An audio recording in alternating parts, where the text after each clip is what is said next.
Hey folks, Coach Patrick here from Texas, and simultaneous to that, somewhere in the neighborhood of 20 folks racing Americans offing, and both kind of kicking off the start of our 2013 season with lots more to come.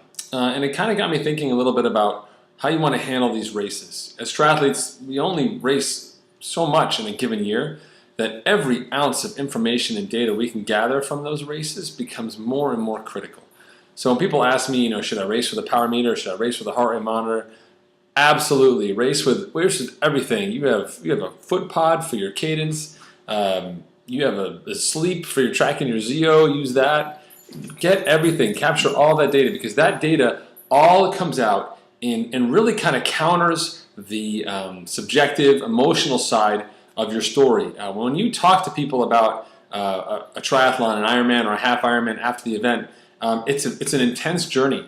It's a day that takes multiple tellings to kind of get through, and if you've talked to the same person multiple times, like I have as a coach, you'll hear different versions of the same story as the athlete tries to make sense of exactly what happened. They are filling in the blanks, contextual cues that kind of help make the story more coherent. Think about it as Ironman is a road full of potholes, and through storytelling, athletes will begin to smooth out the road and kind of try and make sense a little bit of these key milestones that I've identified in the race. And all the data that you have makes a huge difference. But that said, evaluation is not just data. Evaluation is actually looking at your decisions. Inside Endurance Nation, we talk a lot about race execution. Endurance Nation created the 4 keys of triathlon race execution. And one of the key things that we look at when we use that model is creating a race plan, and then a race plan that kind of makes sense, right? You know what to do. The 4 keys, as a recap for you, is that race day is about execution, not fitness. Nothing matters until you get to the line, which is mile 18 of your Ironman or mile 8 of your half Ironman.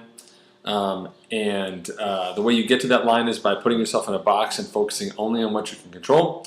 And then last but not least, you have your one thing. What do you pull out of the pocket? What do you pull out of your belt when all else fails and things are getting really, really hard? What's that thing that's going to keep you going beyond what you feel like are your current physical limits at that point in time in the race? Those are the 4 keys.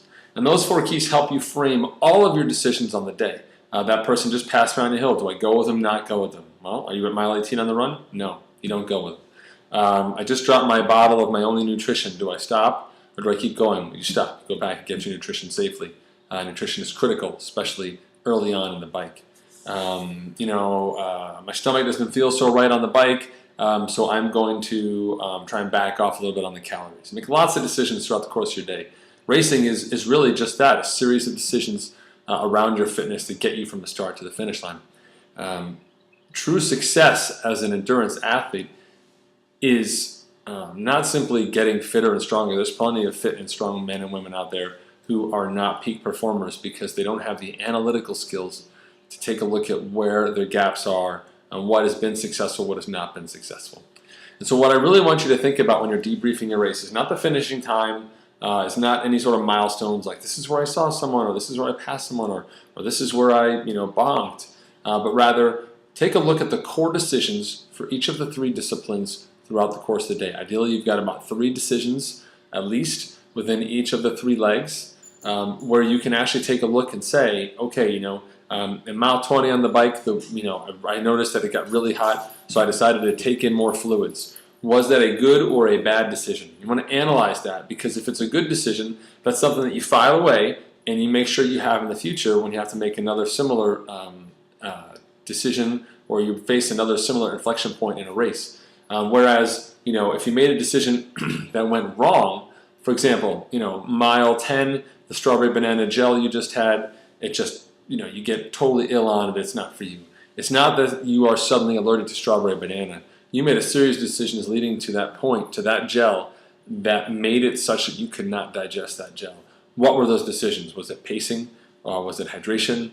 Was it not taking into account the temperature of the day? Let's step back and look at all of those things so that we can actually learn from what you did and then get better at it, right? There is no cookie cutter model for racing. Everyone races differently, and we all find success in a different way. It's one of the beauties of our sport. When you're in endurance sports, there's lots of reasons why some folks are faster than others, and it's not simply due to ability or equipment. And if you can hone your critical decision-making skills and take the time after your key races to analyze those decision points on the swim, the bike, and the run that led to success or failure, and then derive lessons from that you carry forward, you are absolutely going to accelerate your experience as a triathlete and become significantly closer to your peak potential a lot faster than the competition who is simply walking away from that race experience, going to go back to the gym, back to the trainer, back to the treadmill, and beat themselves up more to get even stronger to hopefully come back and overcome any shortcomings they have identified. All right? Of course, if you're on Endurance Nation, you'll have access to how to debrief your race like a pro, an internal document I've created for you, as well as multiple resources for you to transition after your Ironman or half Ironman races. So when you're on the team, you obviously get all that input and all that resource. If you're not on the team, you can join our waitlist. Just head over to endurancenation.us. You'll find a link to join the waitlist there, and we'll let you know when we do have a spot available to you. As the world's largest online triathlon team, we do a lot around education and supporting our members. Things just like this video, in addition to being at races and holding camps and creating training plans and all sorts of things. We've got a great community online, and we hope you'll want to join us at some point in time. For now, this is Coach Patrick signing off from Endurance Nation. Take care, everybody. Be safe, have fun, and go fast.